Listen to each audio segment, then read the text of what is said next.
State your full government name, Janai. All right, welcome everyone into our Zoom. We'll have JD Notae go first, followed by Jalen Williams. Hutch, get us started, please.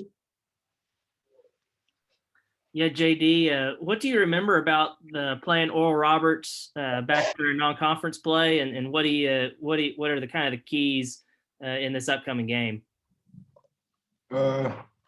I remember that everybody on their team was a shooter, and they was beating us majority of the whole game, and we just made a late spark run late, and we beat them. So. Scotty.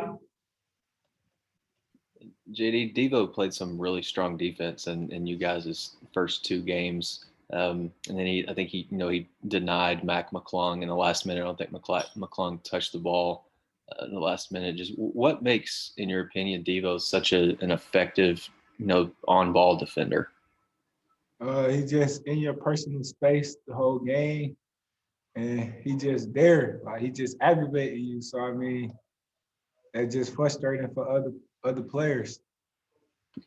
What is Jalen Williams like as a teammate? What's it like to be around him, spend time with him? Oh, he's a great guy. Always happy, always laughing, always got a smile on his face. And he's young, so he's still learning, and he just only gonna get better.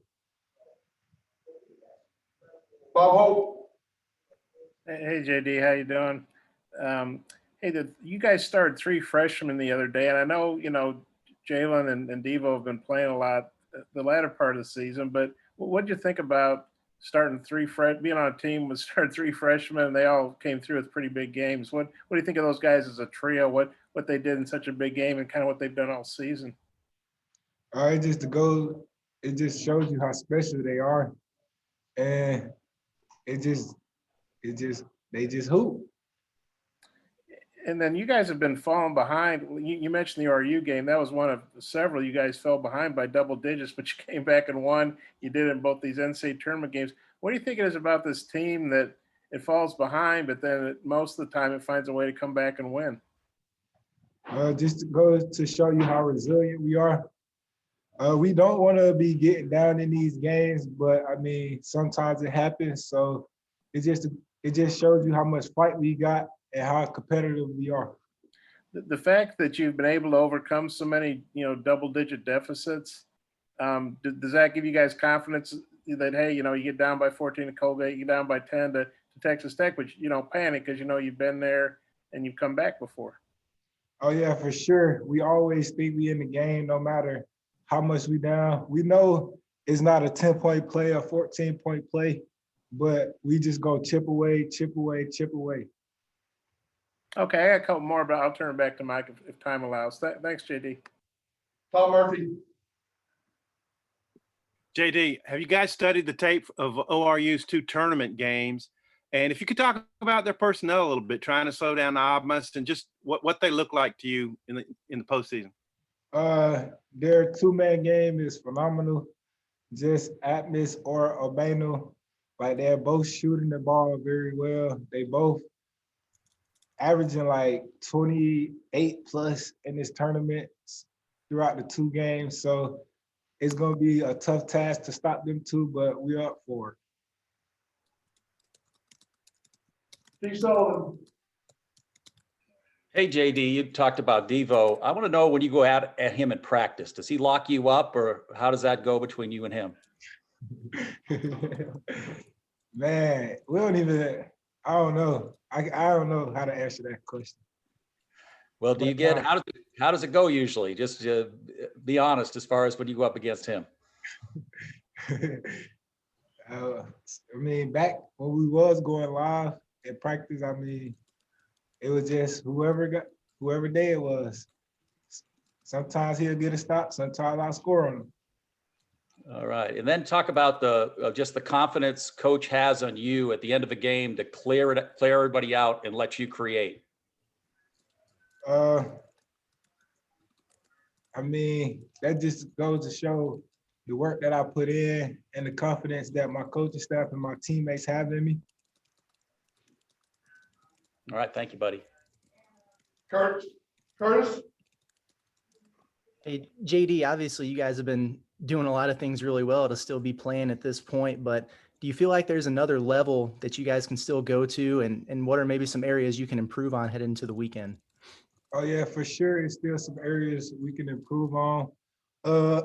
Just still learning, like some of the guys, like Jay Will, he just came back. We didn't have him for like 2 games. So his impact coming in the game bring a huge difference with him being able to pass. Just he actually screened people and just different things like that. Jacob? JD, obviously Oral Roberts is a much different team than when you saw them in December, but so are you guys. What's the biggest difference, do you think, between you guys the first time you played them and then now back in late March? I feel like one of the biggest difference now that we're a little more connected on defense, and we kind of like take away what other teams like to do a little bit better. And I feel like our defense is different. Like our schemes is different from when we played them the first time. Cameron? Hey, JD, my name is Cameron Cox. I'm from 12 News in Phoenix. Hope everything is going well. Working on a story about Coach. What's it like to play for him? And then 2, during the season, I kept seeing his tweets about showing up to practice in different team shirts. What was that like to see every time he walked out to practice wearing a different shirt? You just wonder what team he gonna wear next. And like it's great playing for Coach Muss. He a guy that's gonna want you to bring it each and single day. And he just has so much energy, and you just gotta match that energy that he brings. Can you match it? Oh yeah, for sure. Thank you. Randy? JD, in the first game against Oral Roberts, you as a team scored 56 of your 87 points inside the paint. Is that kind of the way you see maybe this game being played as well, with so many of your points as a team coming from inside the paint? Oh, for sure. We want to take advantage of every mismatch we get, and sometimes just down on the block, or just like Jay Will did last game, catch it and then turn and face, hitting cutters, getting back doors. So we just want to take advantage of all those opportunities.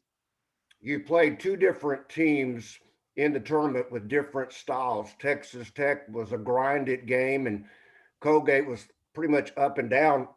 Same thing I think you'll see in this game. Would you anticipate Oral Roberts wanting to run with you? Yeah, for sure. But like they're one of the highest 3-point percentage teams in the nation, and they get to the foul line and make one of the highest percentage free throw teams too. So we gotta keep them off the line as well as keeping them in front of us while contesting all their shots. So we just want to make it difficult on them. Thank you, JD. Bob, final question, please. Yeah, JD, going back to that, the weight vest brick practice after you guys lost at LSU, and I know Eric said at the time that might hurt you guys for the Alabama game, having such a tough physical practice, but it would help you in the long run. At the time, do you remember thinking, man, coach is crazy, or what's he doing? And obviously it worked kind of, and was that a good bonding thing for you guys? Just wonder what you remember about that and how you think that's impacted the team. All I know is that we didn't want to do it again. So, I mean, we kind of bought into what coach was telling us, and that kind of turned our season around. So, I mean, hopefully it was a good thing. When it was happening, were you thinking, what's he doing? Or did you sort of understand why he was making you guys do that?